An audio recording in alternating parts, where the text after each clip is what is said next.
बालाघाट महाराष्ट्र के गोंदिया और छत्तीसगढ़ के कई जिलों के हजारों लोगों का करोड़ों रुपए डुबा देने वाली बालाघाट जिले की किरनापुर लांजी क्षेत्र के बहुचर्चित डबल मनी मामले के मुख्य आरोपी या कहें मास्टरमाइंड सोमेंद्र कंकराणे को आखिरकार पुलिस ने प्रेस के सामने लाया और बताया कि उसे हमने गिरफ्तार कर लिया है। उसके साथ अन्य 6 आरोपियों को भी गिरफ्तार किया गया है।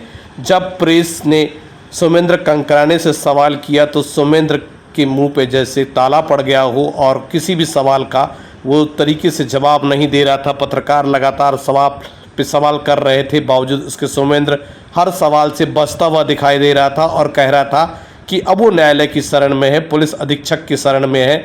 हालांकि आपको बता दें कि पहले पुलिस ने सोमेंद्र को गिरफ्तार किया था, उसके बाद वो जमानत पे छूट गया था और उसके बाद वो फरार हो गया था।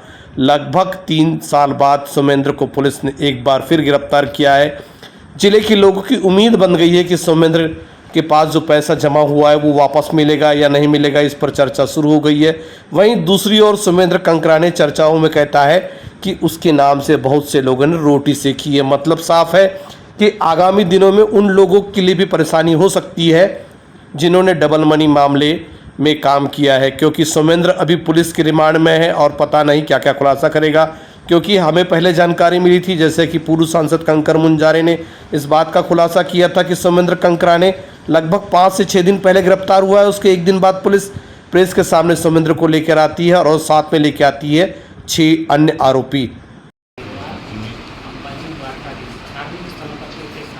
अच्छा, 2019 में आपके खिलाफ शिकायत दर्ज हुई थी, तो कब कार्रवाई चल रही थी, तो किसके संरक्षण से जो है आपकी कार्रवाई, जो आप बच गए थे, क्या हुआ था? देखिए सर, संरक्षण बोलना ठीक नहीं। उस समय जो तत्समय कार्रवाई हुई होगी। सुमेर, आपने 33 स्थलों को ही क्यों चुना था फरारी काटने के लिए?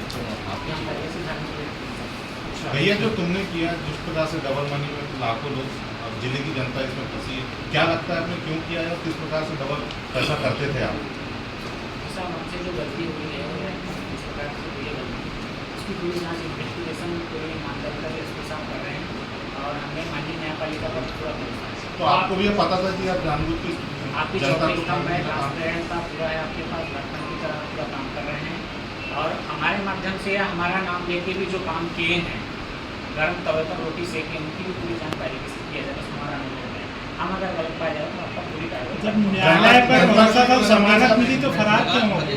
हमारी बेल खारिज होने की याचिका लगी हुई थी सर, तो 20 दिसंबर 2022 को हमारी बेल खारिज होगी, इसलिए हम चले गए, तो समझ में नहीं आया उस समय। जो जनता अभी अपने पैसे का इंतजार कर रही है, उनके लिए क्या कहेंगे आप? साहब, आप माननीय न्यायपालिका करें। आप तो अपने आपने जो काम किया उसको पछतावा है?